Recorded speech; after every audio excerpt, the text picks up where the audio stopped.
The group stage at the beginning it was tough because first games, when you play first games, it's always tough and it's hard to play.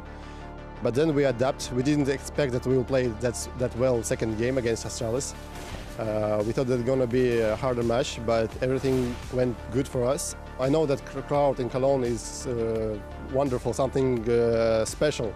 So I'm excited to play on the stage on the quarterfinals, and I expect a lot from this tournament. We played on stage before, but it's maybe a little dream to play on this stage.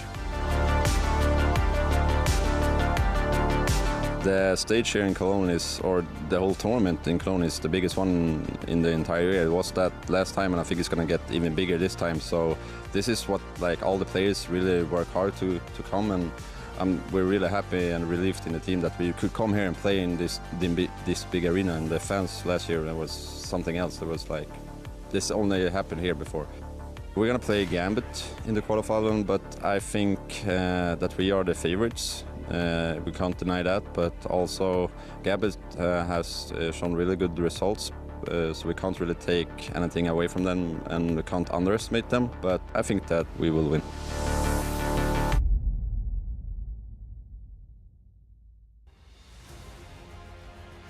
Can Fnatic do it for a fourth time? The organization has got 3 major wins, major titles under their belt, and now they stand in the quarterfinals with Gambit in their way from getting to the semi-finals here at ESL 1 Cologne. And Gambit, quite the contrasting story, were a bit of an underdog even in the qualifier to get here, and now they stand in the quarterfinals. They are legends, and now we get to see how far they can push them in a best of 3. I do have a doubt written across my face, and for good reason. Our analysts have definitely painted a picture in our pre-show that this could be a little bit of a one-sided affair. Unfortunately, we get to discuss exactly why those thoughts are really kind of doubting Gambit. And actually, I'm going to start with you, Dan, of course, new edition. Welcome to the desk, dude. We have ourselves a DDK. It's like we've got 2 kind of vest bookends here on the very well-dressed, suited center. But I feel really, really far away from you. But, he is miles away. But not nearly as far away as Gambit from winning this match, I think.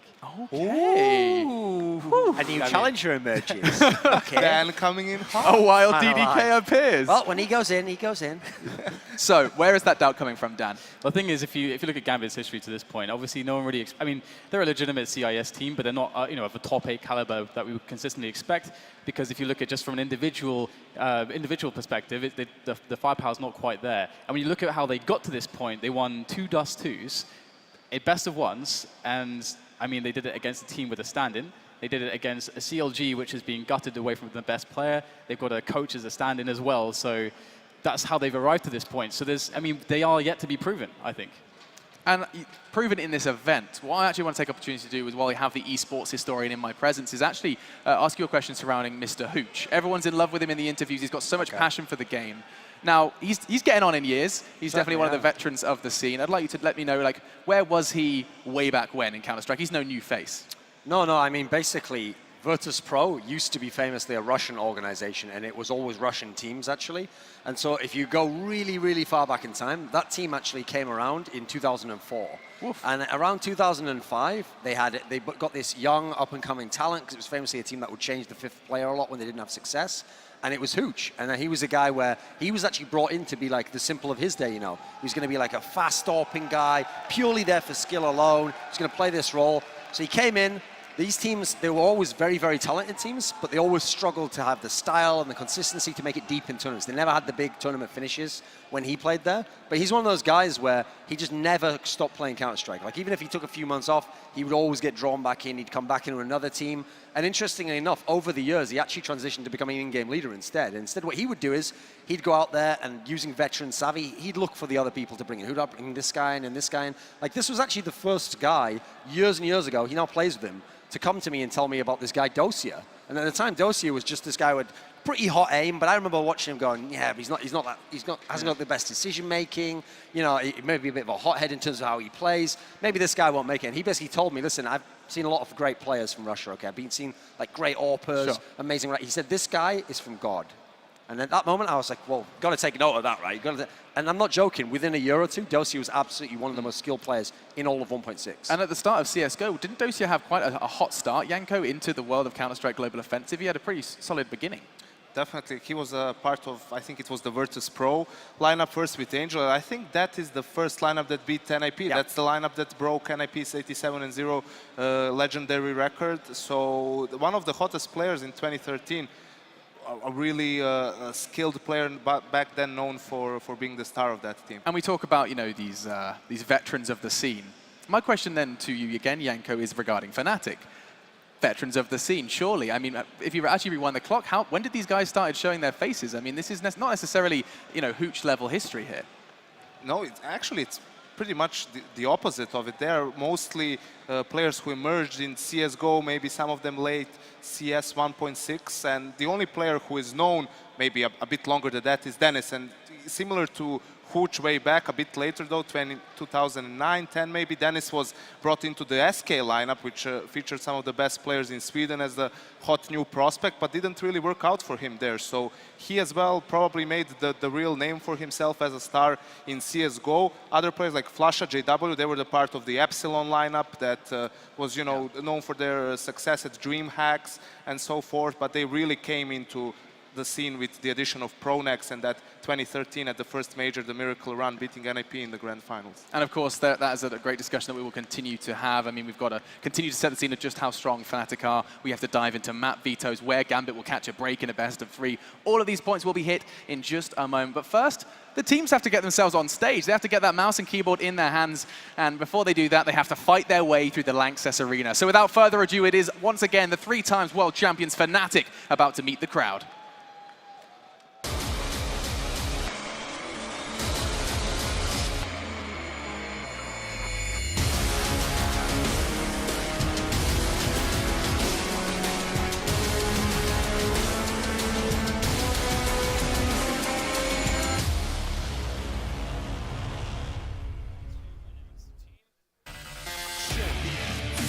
ESL Cologne 2015. Please welcome the living legends. Champions of ESL Cologne 2015. Please welcome the living legends, Fnatic.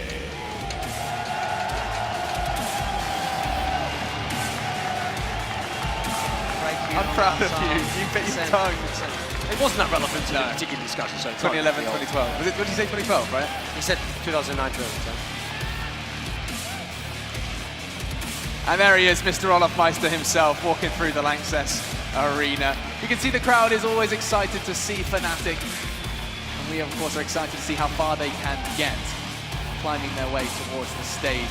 It's a quarterfinal now, but how much further can they take it? That's the real question. You've got big names. New addition, of course, Dennis, who has been very influential as of late. That's a big flag, Alex. That is a big flag. I wanted to leave that with you, Janko. I wanted to leave it. Fnatic then have joined the stage. And I mean, alongside that, you have Krim, JW, Flusher, and Olofmeister back from injury.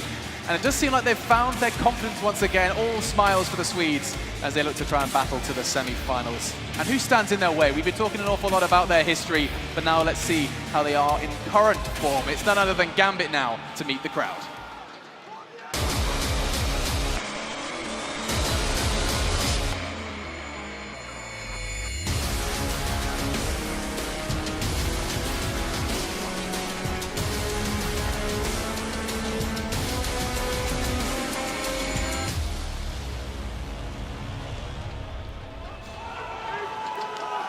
Making their first ever appearance in the playoffs of a major. Let's hear it for Gambit Gaming.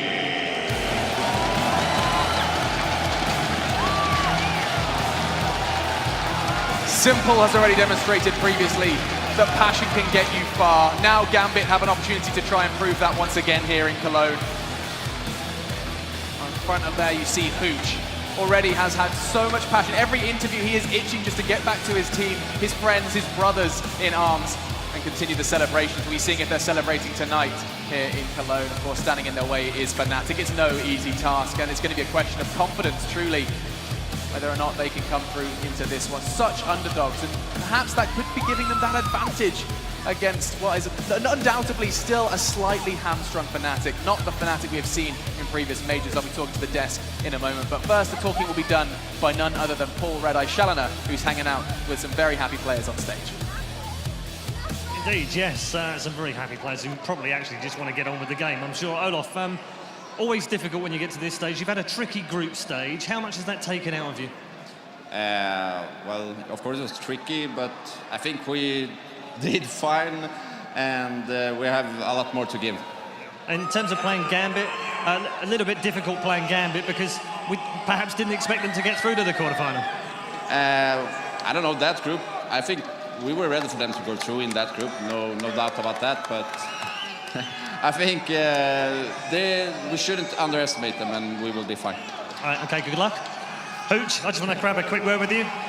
Crowd are very happy to see you here and playing in your first quarterfinal. What does it mean to you guys to play in the quarterfinal in front of this big crowd? It feels just amazing. We're really happy that we came here, and we're going to show now, guys. Tough team to play against. You've got the triple champions. They're not going to underestimate you. You're not going to underestimate them either. There is no easy team, so let's just show a nice case. All right, well, best of luck. Good luck. Ladies and gentlemen, Gambit Gaming and Fnatic. We have to continue this discussion with Fnatic now, gentlemen. We have addressed that Gambit are coming into this one as the underdogs. And now I want to question their form. Look at these names, these faces. These are names that have had, you know, so much CS love recently and so much CS success. I can't help but, you know, probe you, Dan, and ask you, what form have we actually seen from them now? I want to probe you, Dan, is what I just said. Talk to me about Fnatic you don't have to and where they're at now. repeat that. You can say it once again, Alex. You can just the aliens in Area 51. The government's involved. Very suspicious. Tinfoil hats. Dan. Tell me, So, Fnatic. Yeah, Fnatic, obviously they had this really dodgy period where Olof was injured. We didn't know how long it was going to take for him to come back into the lineup. And there was a question, you know, if Fnatic's reign was going to be over or not, because they first filled him with Pleasant, a young upcomer, and that was the point where they made the move, probably thinking, okay, he's going to be in the team filling in for maybe like a couple of weeks. And then it went very disastrously. They were losing a lot of games. There was a lot of frustration within the team, and maybe even some toxicity because they couldn't get that confidence. I mean, they were a team who were on top of the world, and they lost it because of an injury. That's very frustrating stuff. But since Olof Meister has come back after 2 months from that period, we have seen glimpses of Olof hitting that form. But it wasn't actually until yesterday where actually we saw some of the players tweeting out. They actually feel like they've gotten the confidence back because Olof also, you know, had that classic thing where you're coming back from an injury where, okay, you feel like your form is fine, but is there that niggly feeling in the back of your head that, should I push myself? Can I just do anything that I want as I would when I was healthy? Is there a risk of me re-injuring? Like that, which is the scariest thing because it's your career.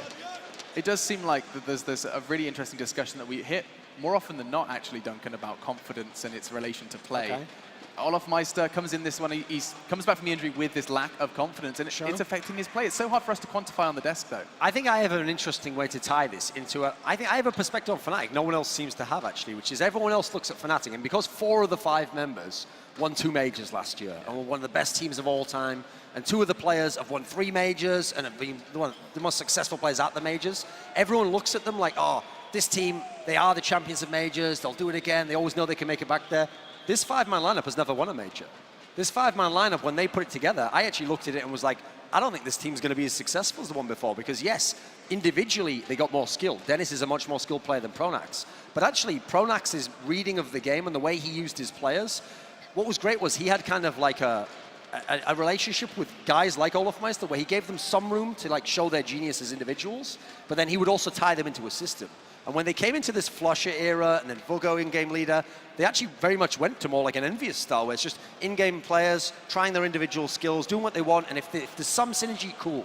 So as a result, when they won those first 6 tournaments in a row, I was like, wow, have they just like broken the meta game? Have they reinvented the game? But the key thing was, they won the 6 tournaments, they came into that major, then all of a sudden, like, you know, that's the point in the movie where disaster struck, Olof Meister was injured, they went out of that tournament in very shocking fashion, destroyed by Astralis, and so they've never even gotten back to the 6 championships level again. I don't even know if this team ever will win a major. Certainly, the pieces have. They've got the potential to, but I know that has to be in their minds as well. Like, can we win one without Pronax? Can we win without, like, almost the superstition of we had the lineup before? Was that the right move? So, yeah, they know they've got a lot of talent. They know they can win this match, probably, but I still think they have to prove to themselves they're a major winning team. And, of course, filling the role of in-game leader for a long time was Flusher, Janko. Did he fall into that same trap of picking up leadership and losing the fragging? to an extent. Even when Pronax was on the team, Flasha wasn't really the one getting most of the frags.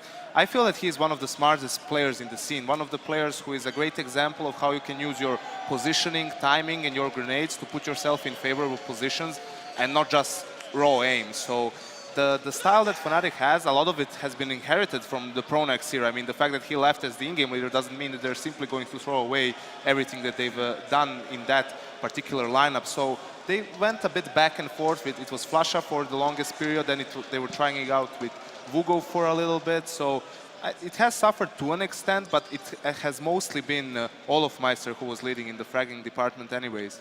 We can see the players are gathered around the PCs on stage, which means just one thing. The map veto is about to go down. Dan, you raised a fantastic point at the start of the discussion where you did say that Gambit got to this position on one map alone, Dust 2. Surely that paints a pretty bad picture, a pretty scary picture coming into a veto process against Fnatic. Well, that's the first question. Like, what did they go to? It's one of those situations where you're sort of just beaten on the map veto entirely. So you kind of, do you go for a map where maybe they're a little bit more inconsistent, or do you take what you're comfortable with? And I think with the mindset that they're in, they're going to be more with the nothing to lose sort of mindset, which is going to allow them to play better on maps that they're already comfortable on. So that's probably the approach that they should try to take. But I mean, I'm actually not sure how Fnatic are going to approach this veto, because they have a lot of room to maneuver this one. I mean, we've seen Nuke twice already in these quarterfinals, Duncan. What are you thinking as we do see the... Actually, no, never mind. Fnatic purge it. And Overpass was taken by Gambit. The thing is, Gambit themselves are not actually known as a Dust 2 team. The only thing I think would give them confidence to play it here is that they already saw Fnatic lose on it in the tournament. So that in itself maybe evens out. These are teams who, in general, Gambit wants to play Train, Cobble. If you go over to the side of Fnatic, they're absolutely fine playing Cobble, that's for certain. They did play Train against G2, but in general, I don't think they necessarily wanted. So I think that's a good pick for the Gambit guys. That's one they can feel confident on. I think actually for the guys from Fnatic, they might just pick Cobble because they're so strong on it and they know it's like a classic map for us. They've gone with Cash. That's also been a very strong map for them. It's obviously the one that they really kind of showed that incredible comeback on against FaZe, where FaZe looked like, hey, we've got a little lead here, and then Fnatic said, we can just win this anytime we want, basically. So that's a great pick. And Dust 2 coming as the decider. Now, here's the thing, like I said, you look at the tournament, and you'd say, oh, it's clear, Gambit's the better team on Dust 2, Fnatic's not so good. Remember, Fnatic played arguably a better team than Gambit on Dust 2. Gambit played some teams with standings on Dust 2. So I actually think if it goes to Dust 2, that's really the one where it's like, that's anyone's guess at that point in time. So for me, it all starts with Train, because this is the best chance for Gambit. This is actually, statistically, one of the worst maps for Fnatic. So this is a real chance. And we saw G2 was able to push Fnatic to the limit on this map. So if Gambit's going to really show you they can be like a flip side and maybe cause a huge upset, it's going to start with map 1. And something when we venture into Train, Jankos, we like to talk about AWPs. We like to address the power of the AWP, especially on that defensive side. JW, Mo, two individuals, neither of which have been mentioned in our discussions. How do these two compare? I mean, JW is one of those players known for his explosiveness, the ability to do pretty much whatever he wants on the map. Something that you think should never be done. You think, oh, this is a really dumb decision. Why would we go for something like that? But he makes it work time and time again. And that just adds a dimension of unpredictability to his play and to Fnatic's play as a team. I feel that the biggest issue here for Gambit is that as an underdog, Fnatic is the worst type of a team you want to play, the style they have, because they just start off with that no respect play style. They bring the game to your face. You have to deal with them first on an individual level to be able to go to those mind games and try to outplay them a little bit. But underdog teams, like in general, is playing a more passive team, maybe a team like Navi perhaps, because even though they're a really scary team, really good at their play style, you will still have room to execute, what you practice with. So I feel that Fnatic is going to be, hands full for Gambit. Every word that comes out your mouth there, I'm seeing consistent nodding across the desk. This whole kind of Fnatic playstyle kind of counters Gambit's position. Just closing thoughts from you, Dan, and your prediction. I admit it may be rather one-sided. Oh, of course. Fnatic, I think they're going to win. But one thing I just quickly want to add as well is that the nothing to lose mentality, that's something that's great because from like a sports psychology perspective, that's sort of like the opposite almost of the choking thing, where you get really in your head and you kind of come into the conscious sort of out-of-body experience sort of thing, where you're kind of watching yourself fail and you're seeing all the expectations just become crushed, like we've seen for Astralis multiple times. But that's kind of the opposite effect. But it only helps you achieve your, the top of your skill level more consistently, basically. And Fnatic are just across the board individually much more powerful, much more unpredictable than most teams that's already described. So Fnatic all the way. And I just want to confirm there is the same sentiment across the desk. I know it's a silly question to ask. I think Fnatic's even going to win Gambit's pick. I do think it can be a good game, but I think Fnatic's going to 2-0. All right, belief in Fnatic, and Janko just clarifying.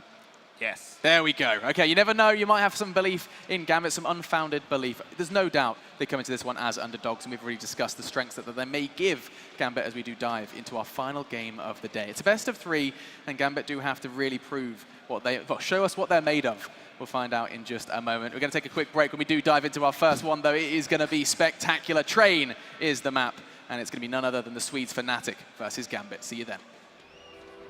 Bye-bye.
Welcome, ladies and gentlemen. It's the final game of the day. It's Gambit and Fnatic, and we are here in the stadium at Cologne Laxis Arena. Semler, are you ready for this one? It is no doubt going to be a tough game for Gambit. We'll see if they can show us their very best here. It's all about whether the God Beast Olafmeister is going to be here to reign supreme or not. You saw Vugo working on his shoulder a little bit there before the break. I'm hoping everything is, falling into place, but I still think I have to side with the desk here, Anders. Fnatic, they're looking too good right now. Yeah, I agree. And I mean, the real question is, if Olaf is going to come back to that form, would you even want to show it in the quarterfinals? Wouldn't you wait to the semis or even the grand finals to pull out that card? I feels like that's going to be even more scary. I'm not sure they need Olafmeister specifically to beat Gambit. I feel like even the rest of Fnatic are going to be so good. But it has been a day and a tournament of crazy upsets, so maybe we shouldn't take everything for granted just yet. That's the one thing that can actually come back to bite Fnatic, is that if they can actually pull a bit of an SK, what we saw earlier from SK, right, where everything goes so well at the beginning that they actually let their foot off the gas a little bit with the rest of the match. They start making some mistakes. Maybe they get a little over-aggressive, right? Gambit certainly have the tools to punish them if Fnatic give them the room to work with, but I don't think that Fnatic are going to underestimate Gambit. I think that Fnatic realize we need to come in here, we need to do work, we need to just completely obliterate these people, save as much energy as possible for the next match, right? I mean, I like what Dan was bringing up as well about this whole idea of sort of, nothing to lose type of mentality. I really hope that is the case. You got to think from Gambit's point of view. Fnatic girl! Oh, yeah. Sorry. From Gambit's point of view, this is one of those things where they've already made it. Like what can they expect to really make a semifinals? That's what I wonder. I mean, you have veteran players that have been talked about plenty on the desk already, right? Hooch has been around for ages. Doja and Adrian, these guys have been heavy hitters in CSGO in particular at the beginning of CSGO. Now, it's been a long time since we've seen these guys get anywhere deep into a tournament. They've always been just, that threat, but a threat that can be overcome by the superior teams, right, in the field. So, the tools are there. Like I said, the tools are there. Doja, Adrian, if they show up and actually wreck, I mean, they can go toe-to-toe with the best. It's a question for me of whether, Mo is going to deliver or Space, right? Players with a little bit less experience on the stage like this, are those guys going to be able to get their game going, or are they just going to get shut down completely by the veterans, Krims, Flusha, right? Are the Swedish players going to give them any room to work with? I highly doubt it in this situation. Yeah, and I mean, we had this discussion briefly yesterday after we saw what, matchups were going to be possible and all that stuff. What if you imagine the best case scenario for Gambit where you know, Adren and Doja and say Mo or Space, sort of, you know, 3 of their best players, whatever they might be, if they show up and really, you know, play their best game, even then, is it enough to beat Fnatic? It has to be such a crazy alignment of sort of scenarios for this to work out. Like, not only I think do Gambit have to play their very best, but Fnatic probably also have to make some pretty big errors. So it's like a whole sort of system of things that have to work out for Gambit. I won't say it's impossible because, I mean, you know, it's already been crazy, but it really would be quite mad if it ended up that way. Yeah, well, today is a day of madness. I mean, Liquid, I would not have said that Liquid had what it took to beat Na'Vi. Not a Na'Vi in this kind of shape where they just looked like world beaters. No, I was definitely expecting Na'Vi to make it deep, but that was not the case. Here we go. We are getting ready with the game starting off on Train. It's Fnatic and Gambit. So welcome once again, ladies and gentlemen, here to the Lanxess Arena. And this is going to be a very interesting game. Fnatic, they're set up as the ultimate team here. And we'll see if Gambit have any chance to put a dent in their armor. They're at least going to start on the CT side here, which might give them a little bit of hope. The bomb making its way down. Ivy and Hooch is going to be at the spot early on. But in fact, it's over by the brown holes that there's a bit of an engagement early on, and there's 3 men stacked on B. Doja with the strong early kill to take down Flusha. It's fairly interesting, actually. Fnatic a little disjointed here. They're going to just go for the rush through alley, straight onto the A site, not wait for the fake over on B, for those players to make their way back onto the site to support them. Instead, Fnatic decided to jump the gun. Crims is going to find a kill, but it's instantly traded by Mo, and Adren steps in as well. This is not looking too good here for the Swedes, as JW is now the last man alive. He's got the bomb, but he's in a 1v3, and he's just going to get closed in and on by Hooch. Gambit Gaming will completely shut down Fnatic's play in this pistol round. What a smart round from Gambit. As soon as they realized what's up, they just stopped fighting. I love the fact that Mo ran back and just hid by that train. The only problem was there seemed to be a lack of communication in Space just walking out. I think Space thought he was covered from that angle, and Mo wasn't covering him. That was the only glimpse. Apart from that, great round from Gambit. And I'm a bit surprised to see. I mean, not only is it a great round from Gambit, but it's also a little bit of a shaky round from Fnatic. You can see, you get an idea of what they had in mind when they set up with 3 over towards alley. They have the bomb over there, but they instantly put 2 guys in brown halls towards B. So they're trying to make noise towards B to draw the attention over there from Gambit, and then just strike onto the A site once the rotation has begun for the CT side. Clearly, they jumped the gun. Now, we are seeing something that's a bit rare in Counter-Strike, but it was in fact 5 Deagles. There's almost always that one man out that has to be special and different. This time it was all 5 Deagles. Mo did start off with a really good shot, but he goes down to Olofmeister, and you've got to respect the Deagles of Fnatic. They're not to be taken lightly. Hooch doing a good job with the MP9, but Flusha goes back and takes out Doja. So again, just trading evenly right now. It's already a bit of an expensive round for Gambit.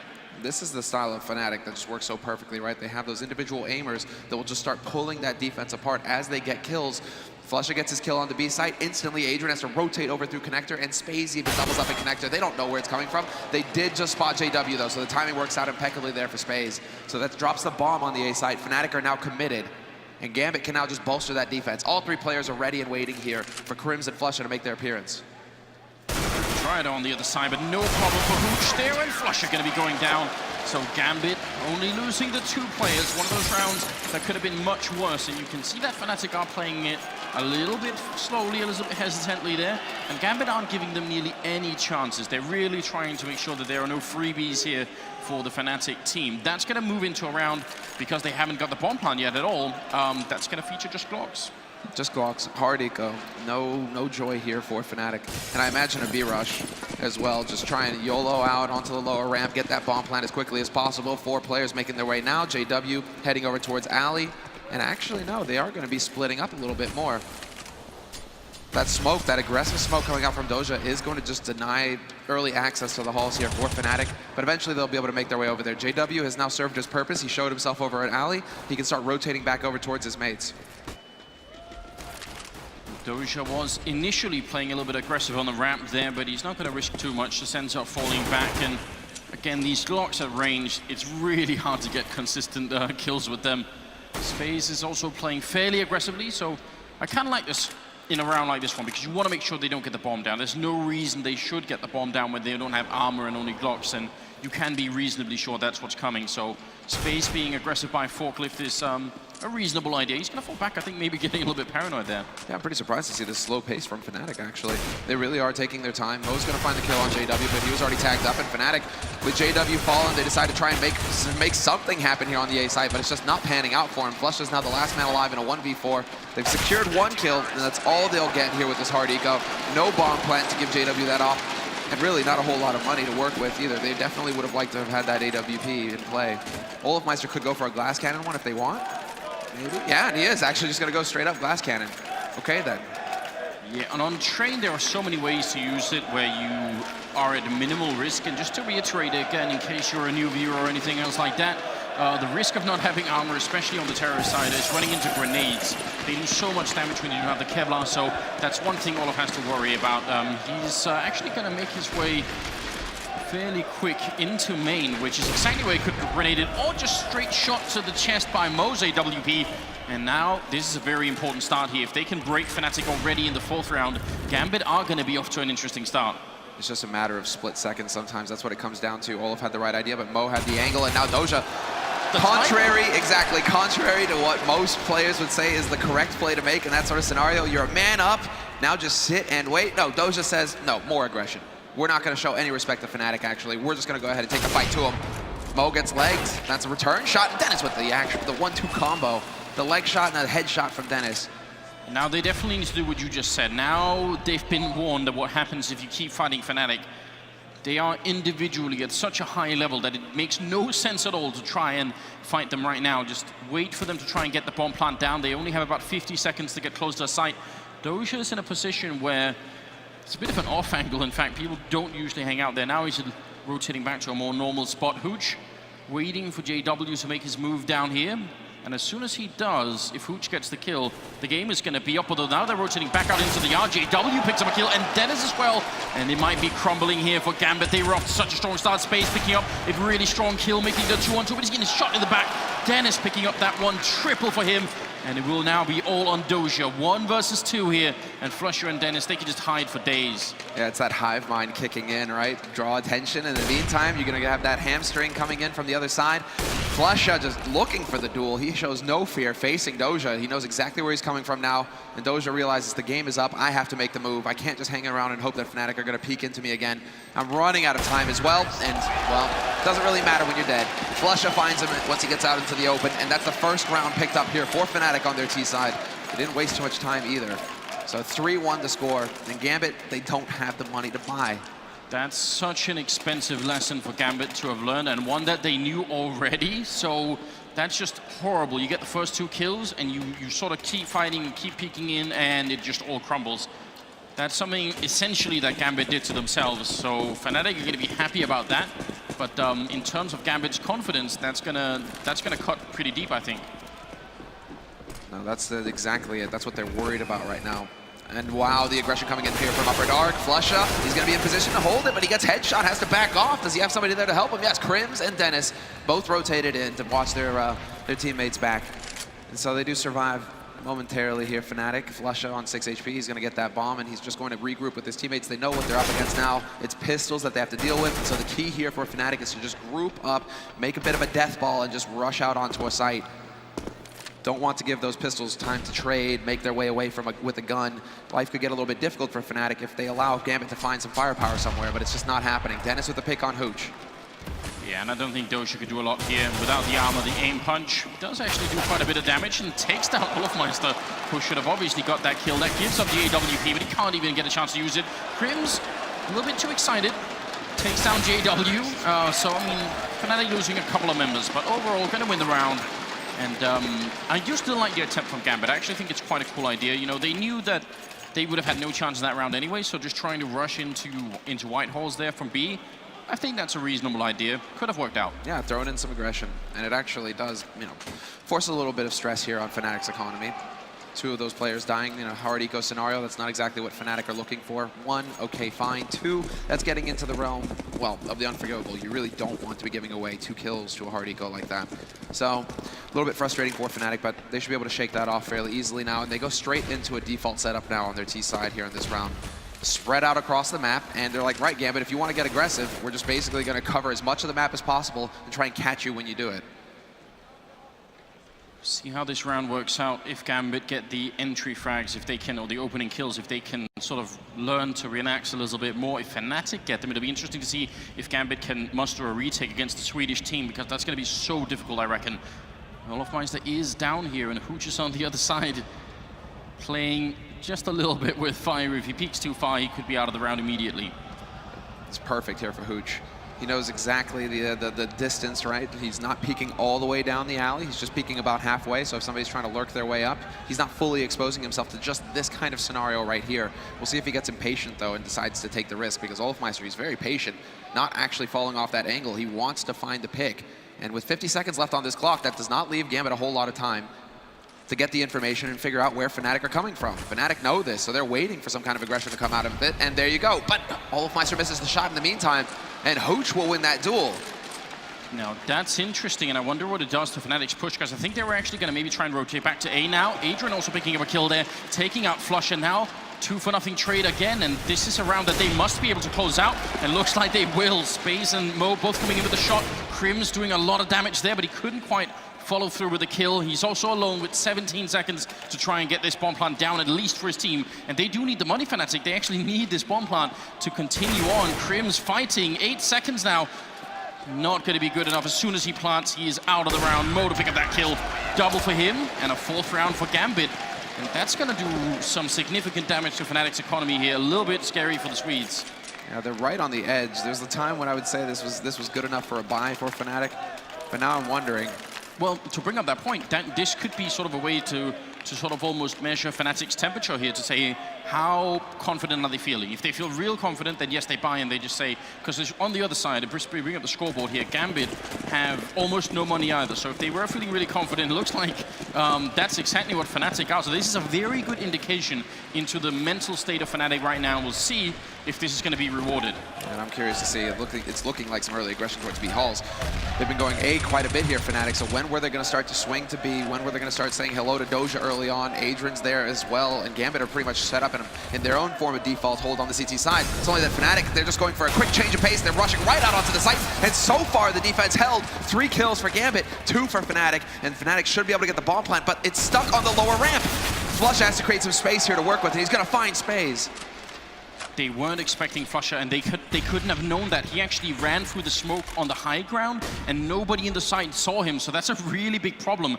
Now it is a 2-on-2, and they have a massive health advantage on Gambit's side. But do they realize if they start shooting with the AWP, that could be a suggestion that maybe they don't. There is no Molotov on Fnatic, and that's such a key ingredient here. Even if they get the bomb down, they won't be able to firebomb it out afterwards. Mo in a lot of trouble, and he's going to go down. Flusha being given so much space to work with, picking up a 3rd kill for himself, and now Hooch walking in will at least take him out. So it turns into a 1 versus 1. Olof on 16 health versus Hooch on 100%.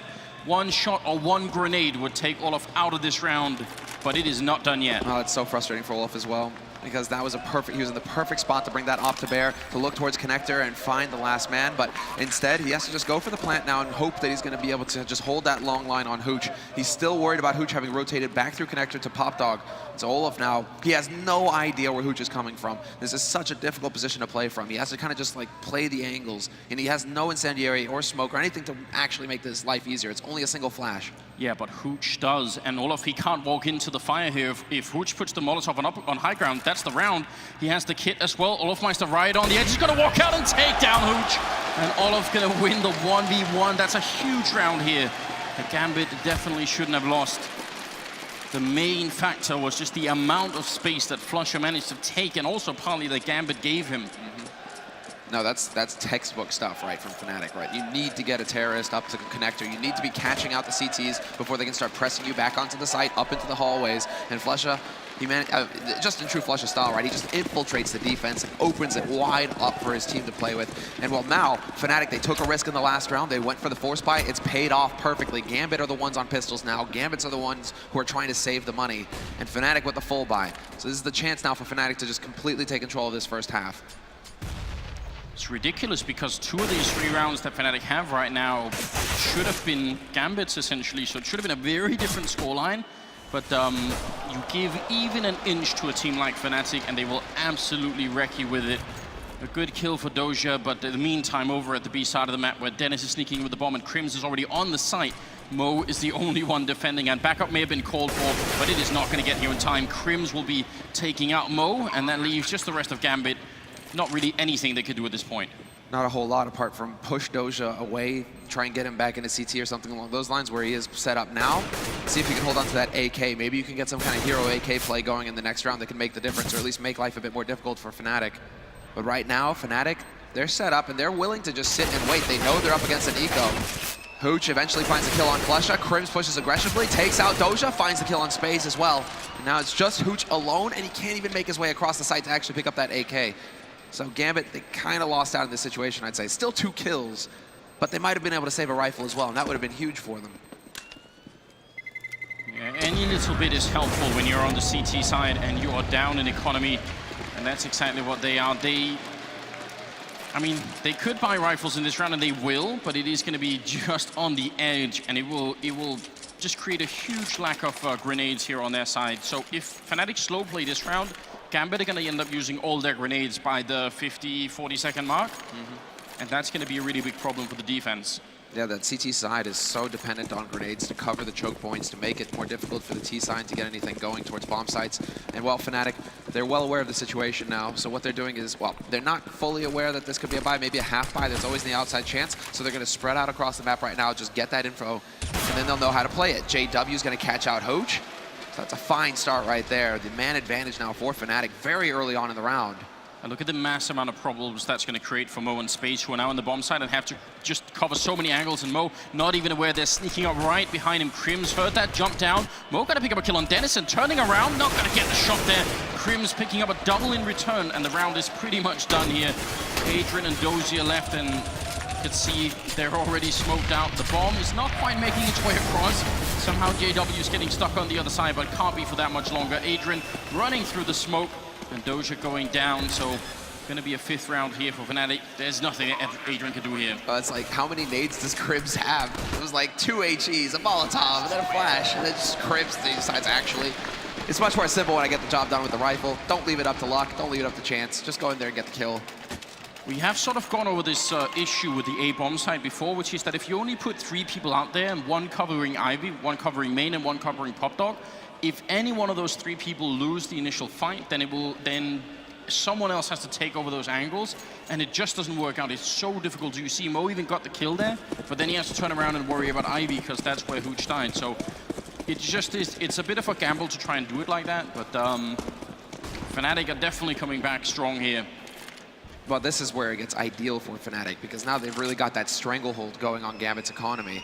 If you're going to go for that eco buy, eco kind of route, it's so much more expensive for the CT side to get fully equipped. So long as Fnatic keep picking up these rounds and not dropping too many players in the meantime, it's an uphill battle for Gambit. Gambit are constantly going to have to try and win rounds with less to work with. Olofmeister just taking point, running all over the place, looking for kills, and he will eventually tap out Mo.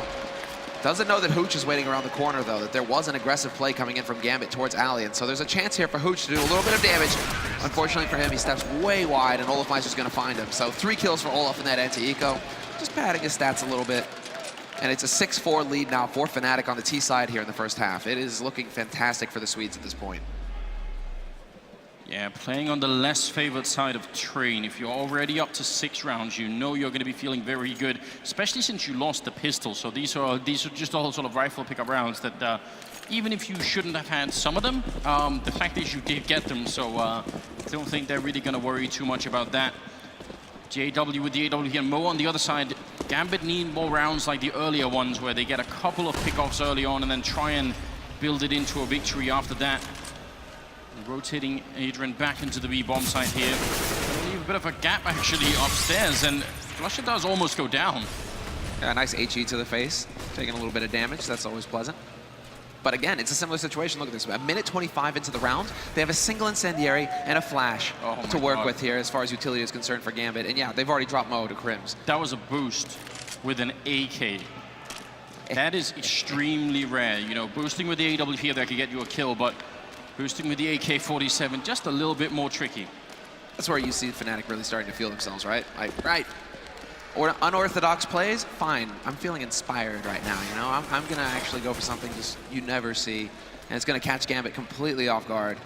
So now, with the man advantage, once again, Fnatic, they are not a team that throws this away very often. They're just the kind of team that's going to slow down the pace and just try and spread that defense out as much as possible before just crushing a site. And so JW is still waiting patiently to see if anybody's going to be pushing out by Ali, but there is no aggression from Gambit so far. 35 seconds, and Gambit have decided we're actually just going to sit and wait and gamble on the A site. We have a full defense lineup here over on the A site, 3 players, and Doja, very quickly, he can rotate over through connector. Well, they've got a good presence out here. It's not impossible that Gambit could win this round, but the first fight has to go their way. If they lose one more player, it is definitely going to be done. And already coming out of Ivy, Olaf picking up a kill there. Hooch with a good one, but Adrian didn't turn around in time. And Hooch even gets a double, which almost makes it more painful that they're in a horrible position now. They're going to have to try and go in here and defuse the bomb. And again, because they don't have any grenades, they can't even force anyone out by putting a smoke up on it to try and maybe fake a defuse or anything like that. Doja just with the AWP and the best choices to try and save it. 7 rounds going to be in for Fnatic here. It's just so impressive because right now Fnatic, what they're showing us is just fundamental CS, right? Just you're always looking for the trade on the T side. You're moving in units, basically in duos, and you're moving in such a way that if one of your guys dies, you can instantly trade back and maintain the man advantage. Maintain the advantage in the round, because if you get that bomb plant and you have a man advantage, you're going to be able to set up the crossfires and just lock down the sites. And so Fnatic, they're just masters at this. They just, I mean, once they get that edge, it's so difficult to get them to make a mistake that will give it back to you. Now, there was some talk before the game went live about, whether or not Fnatic would show up with the sort of no-respect style that we've sometimes seen. And Olaf did say in the interview beforehand, we are going to go in here and respect them. We're going to make sure that we take it cool, we don't underestimate them. That seems to have been the case. They are playing these rounds fairly slowly, and even when they have the lead and they have a good chance to just sort of crush a bomb site, they really do take it in a measured pace. So that's very interesting here. 7-4 being the scoreline, and Gambit, again, with almost no money. All right, well, right now it looks like Gambit, we're not sure if it's a technical or a tactical pause. It would make sense to go for a tactical pause right about now, except for the fact that they don't have a whole lot of money to work with for Gambit. So if anything, they're going to go for a half buy. They're going to just try and invest a little bit of money into this round and save for the next one, because Fnatic are actually starting to get a pretty healthy streak going. They're getting the max loss bonus now, Gambit, 3,400 per round. So this might be more of a situation where if it is a tactical pause, they're just saying, we need to actually just take a breather here, because in the last round, we made the correct call. We did stack. We just weren't able to hit our shots. And so if that's the kind of mistake you're making, maybe just a 30-second, minute-long breather. Don't even really talk that much. Just get refocused. That can make the difference. We've seen it work for teams like Fnatic in the past.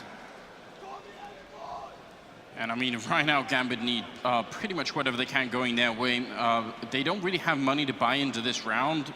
Maybe try and even out the economy would be a reasonable thing. But this is such a tough position to be in. And Fnatic, they may not be at full strength yet, but there still is a level difference between these two teams. They're just looking so solid to me right now. It's like maybe not, superhuman strength. They haven't gone Super Saiyan yet, but they're like regular Saiyan, and regular Saiyan is definitely better than human, right? So, right, that's kind of where Fnatic are right now in my eyes. I think SK would force, Super Saiyan out, but Gambit, it might just be Saiyan that's necessary. I don't know. There we got the replay from Crims getting boosted up though, and that is just some sexy CS. We have managed to get back into the game. It is the 12th round, and the scoreline is 7-4 in favor of Fnatic, playing on the T side of train here for the first map in a best-of-3, so there is that to look forward to. Gambit have had some really good openings in some of these rounds, but they made some rudimentary mistakes, and that can't happen. That has to stop now. Whenever they get the lead from now on, they need to close out those rounds. Hooch is playing alone on the B-bomb side with a scout, which is interesting, and a headshot to start off on Flusher. All right, then. Flusher just can't seem to catch a break on that high ground, man. He keeps eating HEs, now he gets scouted. We could actually have another shot coming in here from Hooch, and he's going to be able to spot the man moving up. That's Dennis taking a lot of damage, but Dennis with the pre-fire nails it. Hooch is down. Olafmeister going to shut down the flank coming in from Doja towards Pop Dog. You have 3 players left here for Gambit. Mo will eventually dunk a nade, but it's still a 3-on-3 scenario, and Fnatic just have the superior firepower. Yeah, it could have been interesting if Hooch could have got the second kill then. Adrian will be picking up one shot with the Deagle. So it is at least a 2-on-2, but still very hard to win around like this if you don't have any defuse kids. And that's always going to be an issue. Adrian running through right at the last second there, but JW escaping and shooting through the wall. And that's going to be the round. Just JW things. He's just like, you want to wallbang me? I'm up for that. I've got an AWP. You know, I'm just going to wreck that fight. That's not even a fair fight. The Deagle, it did some damage, but Fnatic, they continue to press their lead forward. 8 rounds on the board for Fnatic. Gambit sitting at 4 rounds. And well, now we finally have a pretty solid buy actually here for Gambit. Now they have some nades to work with. They have that AWP up on Mauve. They have 3 kits. This is now the round. It's the do or die moment here for Gambit to turn things around here in the first half. See how it goes. Doja playing alone early on the B bomb side, which is not uncommon. It looks like Fnatic are setting up for a classic execute towards the A side of the map. They're at least in position to throw the smokes if they wanted to. Which is just one I think most people who have seen Train before will recognize immediately. And because the bomb is here, I feel like it's unlikely they'll fake it. Normally you'd have the bomb somewhere else on the map if you were going to throw a fake. Space is playing in a great position to try and counter it. But only, you know, so far as to the fact that he actually needs to get the kill. And this right now is showing me that really Fnatic are respecting Gambit, right? Because Gambit, they're like a wounded animal, Anders, you know? And any hunter knows, even a wounded animal can just lash out and wound you back, right? And just do some damage. So Fnatic right now, they know that Gambit, they're bleeding, and they're just gonna let them bleed out. They're just waiting patiently until they decide, right, okay, it's time to go and finish the job. 50 seconds left in the round, and they're moving out onto that A site. They're leading with the bomb, which could come back to haunt them if Dennis dies, but Crims is right there to buddy up with them, and it's looking good here for Fnatic. Is trading early on. Hooch will be getting a kill on Crims then, but JW takes one in return. That's going to make it a 3-on-3, and the bomb is making its way out. They do have control of it. Right on the other side, Doja sneaking up, though. A lot of wall bang coming through here, and Mo very nearly going down. And Doja, he can't find the kills. He knows they're right there, and he's going to spray a double there. Flusher going down, which leaves JW. The bomb is down. He picks up the 1 kill. Doja sneaking in on him, and he's making it right around the corner, putting up a Molotov even, and escaping through the smoke while giggling, no doubt, because it's a 1-on-1, and Doja has to try and come and find him. He's somewhere down there by main. JW sees the feed, and that's the headshot. Going to be the triple kill, and a 9-4 right now for Fnatic as we move into the 14th round. And this is what will drive you insane if you're Gambit at this point, because you've had 2 chances, 2 1v1 clutch scenarios, and Fnatic have won them both. And that can make or break your round right there. If you can pick up that clutch, all of a sudden things are looking a bit rosier for you. You can actually try and swing things your way. You're going to force Fnatic to spend a lot of their money. You know, it starts to look up. But if Fnatic keep winning these clutch scenarios, this is the scoreline that you're left with. Gambit are just never able to get their legs back under them. So now, Fnatic right back, well, not quite into default. Olafmeister's holding way back in T-spawn, so that's an interesting setup. He's got that AWP, so I mean, double scoped, he can definitely look down towards Alley. And while Dennis, he's gonna spot out Hooch, and yet another opening kill here for Fnatic. And a bit of an attempt, I think, from Gambit to try and be at least a little bit aggressive. That's something they haven't done too much. A little bit over at B, but down at Ivy, they haven't pushed. We haven't seen them try and take control of main. Are they gonna follow this up? There's 2 people right on the other side. And Dennis just waiting. It's wise. They don't have a flash. And you're looking at it, they just don't have any utility. They would go for that peek any day of the week if they just had a flash to lead the way. But they realize if we walk in there and Dennis is holding the angle with an AK, a single bullet to the head, we're done. And it's definitely over in the round for our team. So instead of taking the risk, they decided to consolidate the defense on the site, backing off for Gambit. And now it turns into the waiting game. 50 seconds again here for Fnatic left in this round. And they can go anywhere. They already have Flusher lurking out onto that B side. He might catch Doja. He's alone down there, fighting a fight with Flusher. I don't think he actually saw him, and that's a bit of a problem. Molotov's going to come out and force him out into the open, and Flusher to take him out. It's very good stuff there. That's going to make it 3 versus 5, and 30 seconds left in Gambit. I mean, retaking with the Max 7 is no fun either. I feel like even if it's the 14th round, just maybe try and save what you have. Mo going to be going down, and obviously going to be over 10 rounds for Fnatic. Are the Bane quotes done with? Like, have we overused them yet? Because I feel like right now Fnatic is just like, your punishment must be more severe. Like, it doesn't really seem like Gambit can ever get their feet. Like, nothing works for them right now. Fnatic are just completely just constricting Gambit. And it's just so thorough. No nades again for Gambit. So why are they even peeking at connector? They know that there's going to be somebody waiting for them holding that angle. It's just standard for Fnatic to set somebody up on the lower ramp, right? And so you just donate, and you keep donating people. So you really just keep hurting your chances. Good fight here from Spaze. He does make it a little bit more expensive for Fnatic by taking 2 kills at Ali. And more importantly, he holds on to that M4. But right now, I mean, that's really bottom of the barrel. You're really looking for the silver lining here because there isn't a whole lot going Gambit's way. 10-4, Fnatic just crushing this first half. Yeah, on a positive note, there seems to be no one who's sort of horribly underperforming on Gambit. There's not that one player that's really letting the team down right now.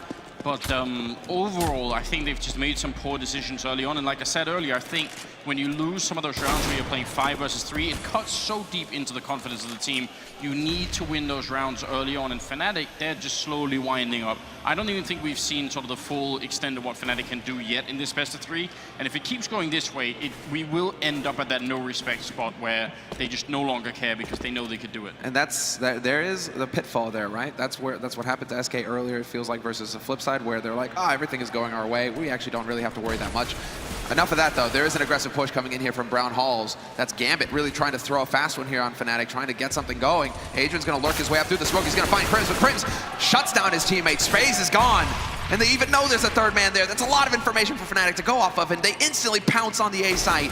And it's just going to completely fall apart here. Gambit, they get pinched, and now it's just Adrian left alive in a 1v4.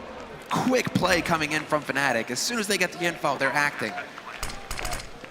Gambit seem not only on an individual level, but sort of on a team level as well, on a tactical level, to have been completely outplayed in this first half. Adrian, the last man, left 1 versus 4, and it's the 15th round, so of course he's going to go and fight for it, but Flusher sees him, gets the headshot, and that's going to be an 11-4 finish. First half on train in favor of Swedish Fnatic, and not really a surprise, but I feel like the scoreline could have been different. We could have been seeing something like 7 rounds, maybe 8 for Gambit if you count in the sort of extra money they would have had. It still would, I think, no matter what, it would have been a good half for Fnatic, but they definitely gave up some big rounds. Yeah, I mean, you had those 2 1v1 clutches that went Fnatic's way. You're looking at 2, maybe 3, even 4 rounds based off of that, right? If early on in the half before Fnatic had such a terrific economy, you win a 1v1 clutch, then they're ecoing, and you can start getting something going, right? But for Gambit to lose 2 key rounds and then to just lose a bunch of fundamental rounds where mistakes were made, and Fnatic, they just don't let you come back from a mistake. Well, going into the second half, we'll see if Gambit can do anything on the terrorist side. It's going to come up right after the break.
And we are back once again. It's Gambit and Fnatic, the second half of the first map here for the final game of the day. It started off a little bit questionable. Gambit winning the pistol round and looking, you know, pretty good for a short while. And then Fnatic simply took over the game and never let go. Yeah, if you look at the scoreboard, I mean, you have 3 rounds at the beginning. Gambit picked up the pistol. They had that going for him. Pistol on CT side. That's usually a pretty feel-good moment for you, right? If you're starting off against one of the best teams in the world, you're like, yeah, okay, things are going according to plan. And then that's where the plan ended, because Fnatic, they took that page, they ripped it in half, Olofmeister chewed on one bit, JW swallowed the other, and it was gone. The plan was gone. It was just Fnatic show from there on out. So now we go into the second half, where Gambit, they get to set the pace, they get to set the tone, they're on the T side. So let's see what they have in store for us here, because the countdown, it has begun. On the Gambit side, we do have the Molotov and the smoke, and actually a second smoke as well. So the first immediate thought that has to pop into your mind is the potential for a B plant and to try and firebomb the actual bomb once it's down to prevent Fnatic from defusing. Fnatic on the other side do not have a smoke grenade, so that means they can't cancel the Molotov in case that's what's going to happen. And a quick early kill there, going in. JW down and out space, weren't picking that up, but I think Adren even heard them walking away or running a little bit there. So some good information out already. But I like the fact that Gambit are slowing it down here. They've got plenty of time. Yeah, back to those fundamentals, right? You pick up that first kill instead of trying to pounce on it and potentially running into a situation where Fnatic can bring it back their way. You take your time and you wait. You try and make maybe a little bit of noise around the map, but you wait for that defense to spread out. And now Gambit decide, okay, minute 10, it's time to go. And Dennis is going to start us off with a headshot on Doja. Adrian with the flank is going to take down Dennis, but he's been spotted by Flusha, and he might just cost him his life. He is going to be able to sneak his way out. But this is close. Flusha finally hits that headshot. He swapped into USP with no bullets in. That's a little bit uncomfortable. Olofmeister looking for the kill, but actually failing it a bit. Krim's there to pick it up, though. And that's going to be Hooch and Mo left. And if anything, they have to win this round. There's no other choice. They do have the Molotov still on Mo. Does he know the angle? No, it seems like it lands a little bit too far up. I'm not sure that's going to cover it. Mo goes down, and so does Hooch. And yeah, they could defuse even without. So just a little bit failed on the angle there. That's going to give Fnatic the round and turn it into a 12-4. And right now, this is looking like a team that is just headed straight for a semi-final. Yeah, barring a massive let up on the pressure, basically, from Fnatic. If they really start horsing around, they've done it in the past. So, I mean, you know, it's always possible. But right now, it is definitely looking like things are just going to take off here for Fnatic. You've got Olofmeister and Adrian right now kind of sitting pretty. But, I mean, you can look at the 1v1s, but for me, like the team, Fnatic as a whole right now, everybody is doing their job. Everybody is very close on the kills, and they just seem to be coming through, whether it be clutch, opening kills, just locking things down. Everything seems to be going right for Fnatic. Olof a little bit aggressive here, and even though it's a blind spray through, space will be taken up. They don't have armor because they're going to be buying in the next round, so Olof's just going to go on absolute cleanup duty here, taking down 3, and Flusha gets a little bit of action as well. And Doja, he's got a P250, so he can do some damage, but eventually they're just going to run him down. Myself was hoping for a 9th kill then, but that wasn't going to be the case. Quad kill for Olof instead, and just so much money in his pockets. Unreal, look at that. He starts the round with 6,000, and he could even hold on to the MP9, but why? He just made 6 grand. Guess what? Just go for the AWP. And so they have everything they need here, Fnatic. Full nades, nearly everybody rocking a kit. Dennis, you have $2,000 in the bank. Why are you not buying a kit right now? Buy the kit, Dennis. That would be too silly. All right, well, we'll see if it comes back to bite him. Gambit, they've got the rifles, but they have no AWP for Mo, so we'll see what they have in store for us here. They are spreading out, looking for that default setup. Quick flash, actually. You know, Counter-Strike Karma is a real thing, so I could definitely see a world in which Dennis ends up needing the kit at the end of this round. Just ask Pasha. Yeah, that's happened time and time again, so. But regardless of karma or good or bad luck or anything else like that, it is 13-4. I don't see any way that Gambit could change the outcome of this map. It's simply too overwhelming a scoreline here. Fnatic, they have the money and the grenades, as you were saying here in this round. Some interesting wall banging coming up there. JW in position in the B-bomb side. Yeah, I like that wall bang, though. They really should be doing it more often. There's the double peek, though. Solid teamwork coming in here from Gambit. They peeked together, and so there would have been a potential trade 1-for-1. But JW will miss the shot, and he falls back. But this gives Gambit now full control of the Brown Hall, so they can set up for a quick B take. And we'll have to see how JW wants to adjust his position for this, because he doesn't want to be in a position where they're just going to be able to rush him down point blank. He wants to actually have a little bit of room to work with this AWP. Well, missing the first 2 blind shots, the third one not connecting either, and Gambit there on the site. Only Doja's holding up from behind right now. And JW misses one more shot, and now he's in a lot of trouble. Backup is coming, and Adren is kind of low on health, but he misses again. JW finally comes in with a kill, and then he's going to go down a little bit messy at the end there. Mo and Doja are going to be left, and it's still going to be hard to hold on to this bomb right now. Mo not seeing Krims right in front of him on that train. think he was preoccupied with something else at the time, and now Doja alone. They have grenades to try and keep him back, and he's on 13 health. And look at how easy this is for Flusha. Does actually look away, but that's going to be the kill. And the round for Fnatic, 14-4. Do you know what is absolutely absurd, Anders? Is that Dennis defuses that bomb. Perfect. He doesn't have a kit. It's going to take him 10 seconds, and he's the one defusing? That's how confident Fnatic are in just holding the man. Once they know that he's up there on the upper hall, they're like, right, Dennis, it's all good. Take your time, mate. No rush. I'm going to go ahead and put the kettle on real quick, make some tea, and then Doja's going to eat a bullet eventually, and then it will be fine. 14-4. Fnatic just powering through at this point. Gambit, luckily for them, because of that bomb plant, they have the money to go for a force buy here. So 4 rifles, a Tech 9 on Doja, limited nades, and it looks like a bit of a turn of speed here. They want to go rushing out onto this A site. Well, pick up the early kill then. Adrian taking that. Flusha does go down. Dennis with a quick shot on space, so brings it back into a 4-on-4. JW, he's going to go down there. I feel like they should have given, especially after that last round, give the AWP to Olaf, and Crims with a good double spray down though. To bring it into a 2-on-3. Just impeccable spatial awareness there from Dennis. He got 1 kill, but he realizes he's vulnerable to a second man coming through that smoke, and so backs off, closes off the angle, focuses on A main. I mean, the defense right now for Fnatic is just overlapping fields of fire, lines of fire, and Olafmeister now, he's on a happy little mission, looking for a happy little bomb that lives on a hillside that Bob Ross just painted. I mean, it's a man advantage for Fnatic, and Olaf, he's got the back line covered towards that B site, so his teammates can just stay seated on A. I can't keep up anymore. I'm done.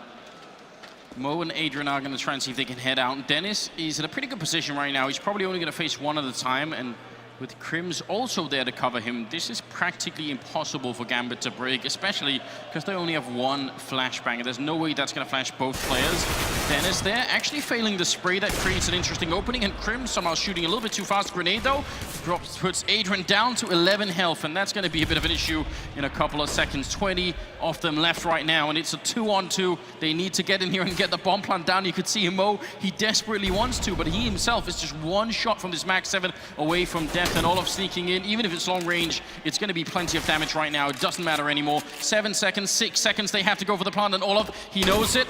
He somehow misses the shot. I have no idea what's happening. Gambit come through with the bomb plant in spite of the fact that it should have been impossible, and now Olaf is just toying with them and waiting for Crims to show up, walking out of C connector. Olaf still missing shots. Finally gets it while jumping mid-air. I guess that was the key ingredient they were missing then. Now it's a 1-on-1 Crims versus Adrian. They're both very low on health, and he's going to be sneaking in and getting the shot. And Fnatic will win the round, making it 15. Unbelievable. I think he was just missing the airborne component. You know, had to make it flashy. What's interesting is I thought that Crims was holding. Crims was clearly worried about the flank coming in from Adrian. Because what I thought is they both had both sides of the train covered, and so all they were doing was playing the clock. All Meister has to do is keep peeking out and forcing them off that bomb plant. And in the meantime, Crims is watching the other side of the train, so it's pretty much impossible for Gambit to get the plant.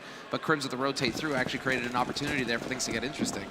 I'm not gonna lie, I feel like all Olaf Meister had to do was actually hit anything with the 20 or so pellets that come out of that shotgun. I feel like that should be a manageable task at that point in time. But regardless, it is map point for Fnatic. And I would ask if Gambit could change that, but I don't think that's even worth entertaining for a moment here. We've got all AKs on the terrorist side, and they are trying to see if they can force their way out into the courtyard there. It's going to be space opening up with a nice kill and a hooch to follow up on Dennis. It's looking fantastic, actually. Now JW is the only one here in connector. Flusha has rotated back to alley, but Adrian's going to have that line. And JW hoping for a lucky wall bang. It's not quite going to happen. So the AG bank, neither. And this is actually a situation where Fnatic can start to think about backing off just to save their guns. I mean, sure, they don't really respect Gambit right now, but they are willing to go ahead and take a couple of peeks. Still, they shouldn't be committing fully. They're just waiting to see if somebody from Gambit is going to make the mistake of stepping out into the open. Because right now, it's much better for them to hold on to the 3 rifles, well, to the 2 rifles and the AWP, than to try and go for some suicide run retake onto the A site. So Gambit, they finally get something to work their way. Just again, no fear, straight out onto the site, and they actually got the trades to work. That's a good sign, and it would have been better if they had sort of got this kind of a breakthrough much earlier on, because the problem is when it happens this late, you can't just say, well, let's just sort of repeat that for a long time, because the one time it Fnatic counters it and it doesn't work, it's not like you have a second chance to say, okay, let's come up with something else. The one time it fails is when you lose the map. So, you know, this is an impossible position. They need to win 10 rounds in a row flawlessly. And I mean, for someone to call that is, I don't know, that takes the next level. That's one hell of an outside bet, basically. you're gonna go on a real reach there on a stretch to get it. And it also just worked out perfectly as far as the setup for Fnatic. They were so spread out. Olofmeister and JW, though, they're going to be going towards that B side early on. Dennis playing aggressive alley, which is interesting, with Flusha to back him up. We'll see. I mean, there is JW once again with this AWP. Brown Hall's just hoping for somebody to come and say hello. He's just looking for a friend, Anders. Anyone would do. I don't know. I feel like if you treat your friends like that, it's going to be a little bit scary for Short-lived relationship. Crims is gone down already, so Gambit, again with a good start. See if they could build anything behind it. JW is up here with the AWP. Does see a shoulder, but I think maybe Space also figured out that someone might be there. Don't want to throw this round away to walking into that sniper. Still holding in the back lines here. It's going to be JW picking up the first kill on Space. The bomb is making its way over there. They actually got JW in the corner, and they're trying to see if they can rush him down. Flusha going to be walking into Adrian, so that's a good kill. And JW's made his way back into the bomb site, so still a 4-on-3. See if Gambit can turn this around. Now they're thinking A site. They catch Dennis looking the wrong way. So it's on Flusha and Olofmeister. JW's rotating in as quickly as possible. Olofmeister flashed will find a kill. And Hooch down to 8 HP. Doja's got to do the work, and Flusha's not going to let him. Finds that kill instantly, and now it's all on Hooch, and not for long. Flusha ends it, 16-5. Fnatic will pick up the first map versus Gambit in the last quarterfinal of the day, and Dennis's smile says it all. You caught it for an instant there, but there's just no stress for Fnatic. Everything is going according to plan. It couldn't have gone smoother. 16-5, that is a dominant scoreline. It wasn't even close. Yeah, let this be a warning to anyone playing Fnatic. You will get a couple of chances to get any kind of sort of traction in the game. You get a few chances where you can run away with it, and if you give those up, that's it. They're never going to let go. Terrifying display of power here. You can see the fans are excited as well, and for good reason. One more map at Fnatic are going to be in the semi-finals. Isn't obviously done yet, but Gambit are going to have a serious conversation here in between the two maps. Is that? Who is that? Is that he? Don't know. I can't. I wish I knew. Could just make something up, couldn't we? We certainly could. But now it's time to hear what the analysts have to say over on the desk about that first map. So, Alex, it's all yours. Fnatic derailing Gambit on train. Could not keep it on the right track. What else have we got? Is there anything else, guys? Starting off strong, Got anything else for me? I'm going to have to see your ticket to prove that you actually are supposed to be in the right class here. So I'm going to have to laugh you leave. I've got another one. So, okay. Gambit couldn't find the light at the end of the tunnel on train. Because it was a train. Nice, it was a train A wreck. Fnatic train running on that ass. Okay. So, okay. Oh, back on track. How you doing? Fnatic do pick up the very convincing win in the first map of our final game here in the quarterfinals. Gentlemen, I mean, these are always the fun ones when you get to the analyst desk and we just sit there and go, I told you so. Yeah. Like that's pretty much, that's it. We should just throw to a break right now because Fnatic walked in and Gambit walked out. That was the end of that, Duncan. I mean, this is a good map for Gambit. Unfortunately, if Fnatic's in that sort of mood, especially, and they get going like that, it's just going to be almost impossible to play against them. I mean, Gambit had those rounds early on, and that was deceptive. That's just because they got the really early rounds that made the score look good, but then all the gun rounds, I mean, pretty much every round was just going Fnatic's way. It's like in that sort of a scenario there, I almost wonder, how does Vugo actually make his money? Because there's no way he's like calling strategies, like reading again. I think he's just a hype man. I think he's just in their ear. Get him, eat him, get him, Flusha. You better play with your aim, not your brain. Just go and ham, you know. Just good, like hypey phrases. And then they're just going, yeah, get on my face, man. I'm going for this one. I think that makes perfect sense considering, you know, how hard it is for Scandinavians to get hyped, to show emotion. Okay. To actually find a guy who's able to do it. You pay that man big money, Duncan. You pay him big money. You put him behind him. And so basically, Vugo, the Flavor Flav of Swedish Counter-Strike. Okay. Yeah, he's the Fnatic hype man. Guided them to victory.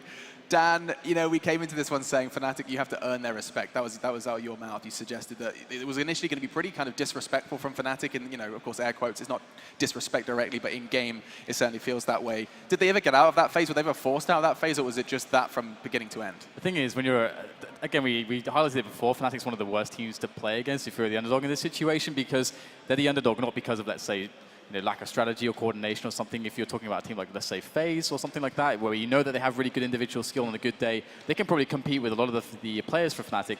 We're in a situation where the team has generally like worse individual players across the board. So you can, and it can be very demoralizing because Gambit can have really good rounds. They can understand exactly how to play something. But if you've got JW spinning around, jumping around with an AWP and just hitting you in the face, you have to get past that as well, the huge individual skill, because Fnatic can play much worse Counter-Strike in this situation. With raw skill, they can just overpower you, and that's when the disrespectful play comes in, when you can really see one team that's very dominant completely crushing another. And Fnatic are one of the best teams in the world at doing that kind of style of play. I think that's the problem right there. You win a round, and it's not against Fnatic, and it's not like, okay, if we only repeat this in the next round, we'll win the next round as well. There's not a formula that you can replicate against them, because pretty much every round, more or less, they're going to do something different. Even if they go for the same bomb site, let's say, okay, in one round, maybe Flasha, as we saw in that 2v2, he's going to push all the way forward, play around the CT connector. The other round, maybe they're going to play super passive. They're going to have a player lurking from the outside bomb site to connector. You know, they will always switch things up at least a little bit. So in the end, it comes down to everyone individually has to be on point. The comms have to be good, and you always need to keep reacting to what they do, and that's really hard. Fnatic is the best team in the world at doing that. It's really hard making those split-second decisions and making the correct decision more often than not. I've got some bad news for you, Alex. Yeah. So not only was that like one of Gambit's best maps, that was like probably their best chance. Sure. It's also statistically one of the worst maps for Fnatic. Like, they're really not that good at Untrain, you know. CT, usually that's where they have their issues, so let's see how map 2 goes. Fortunately, we have a whole segment dedicated to that. We're going to be talking about the clash on Cash to see if Fnatic can find more cash in the semi-finals. For now, though, we will be taking a break. So go take a slash. Nice. Take your slash. We're going to be bringing up Cash next, guys. Finding out if Gambit can take us into a third. Do not go anywhere. Your final game, potentially, of our 4th day here at the Major continues in just a moment. Definitely, man.